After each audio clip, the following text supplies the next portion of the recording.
Hi, this is King Diamond and you're watching The Metal Voice. Say farewell to the future, get ready for the ride.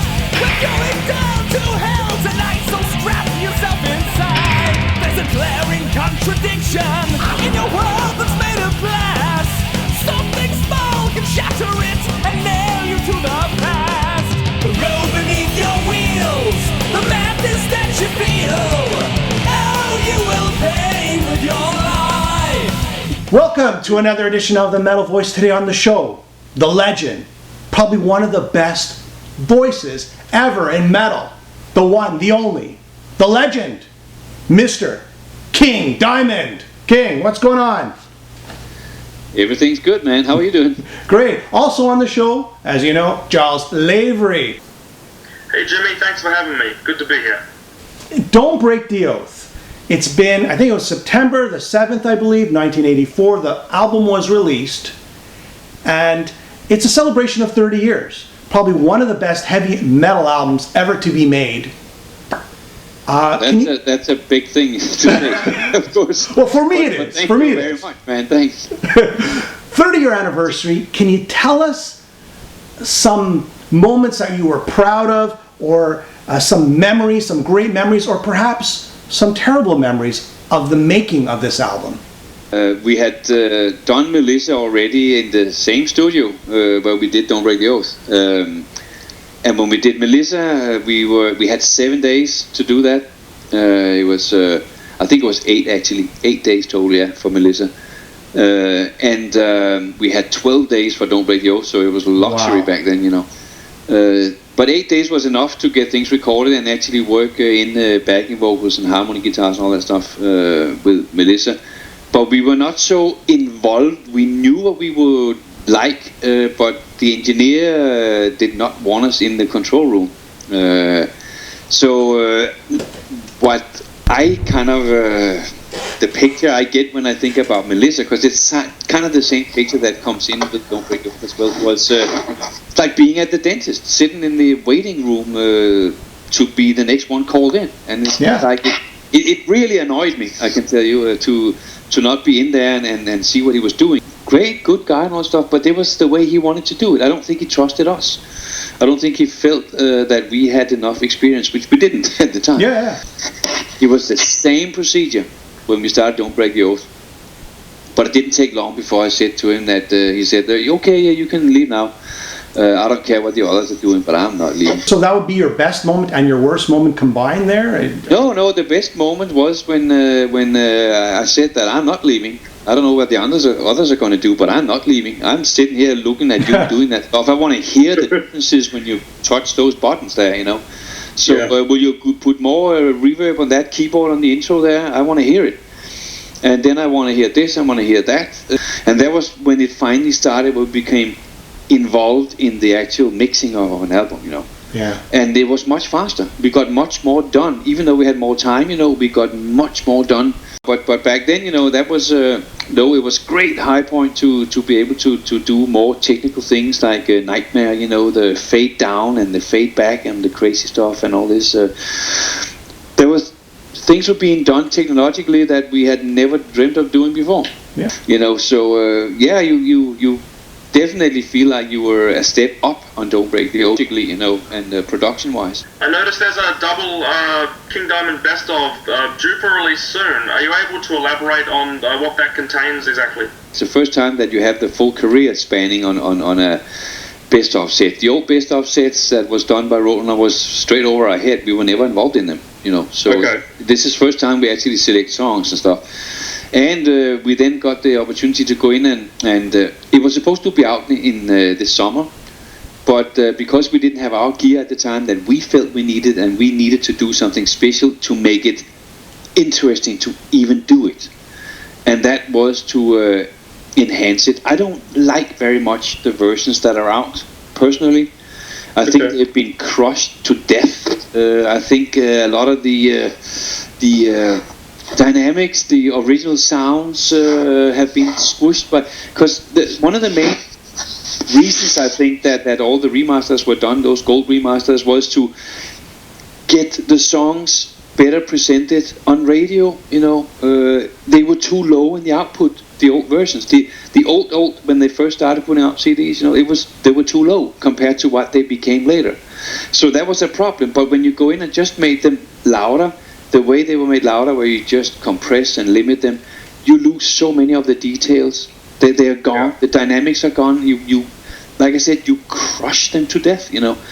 And I think there's so much missing on those that it's. And I was not part of them either. I was not part of doing that. So you feel like, I wish, and that's the only stuff you can get now. Yeah. So there was suddenly an opportunity here to do something great for the actual music, and that was with this best of.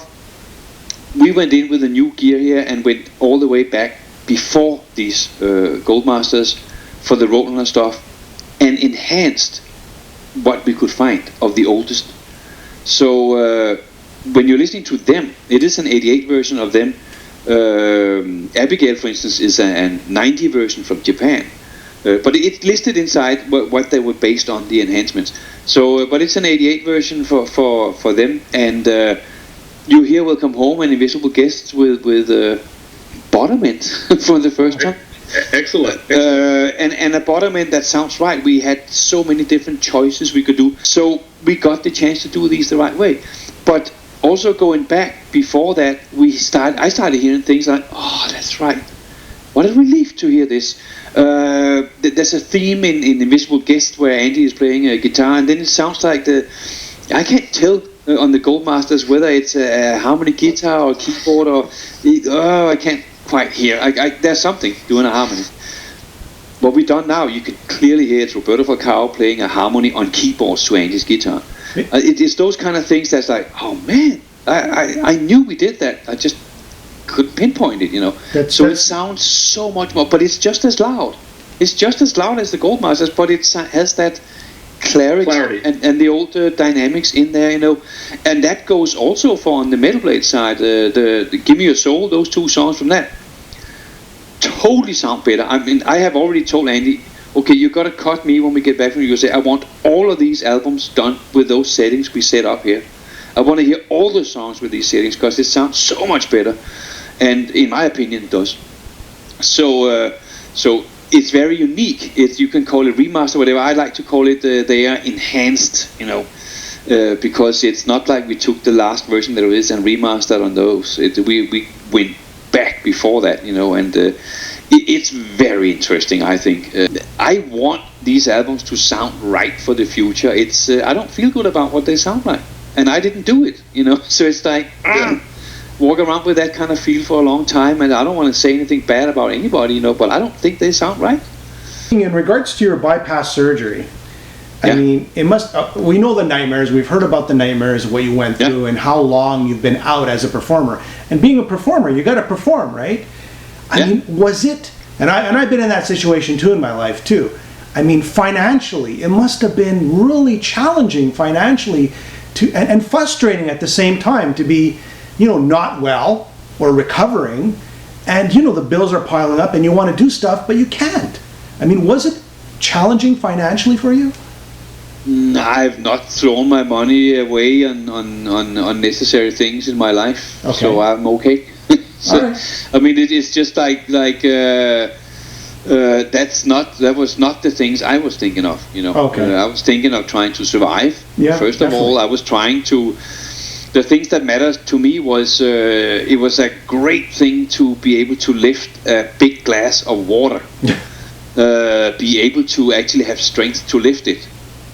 Was a big thing and a big step. That mattered to me. It didn't matter if I got a check-in for this or that. That had no. I mean, I have never been like that, and you probably know that pretty well too. Those things are not. I don't need 5 Ferraris in my garage to feel great. That's not what matters to me. Okay. Different things matter to me. Nowadays, I can tell you a lot of good has come from that bad that happened. Of course, now. I do what the doctors have told me, because I like being here. I got a second chance. I value it. I don't take tomorrow for granted. I don't take for granted that I wake up. I appreciate it when I do. Those times when it still happens, and I feel I have a lot more to give. But But there are other things where, you know, you pay attention to things. I feel like I'm in a house with 20 windows now compared to a house with 10 windows in the past. Right. I just see so many more things. I pay attention to more things. So that whole thing with having this or that or status symbols and shit like that, that's not really what it's about for me. It never really was. Then I would have jumped on the bandwagon somewhere and jumped on a trend with a band or something like that. But I can't do that. That's not honest. That's not me. I have to do things from the heart.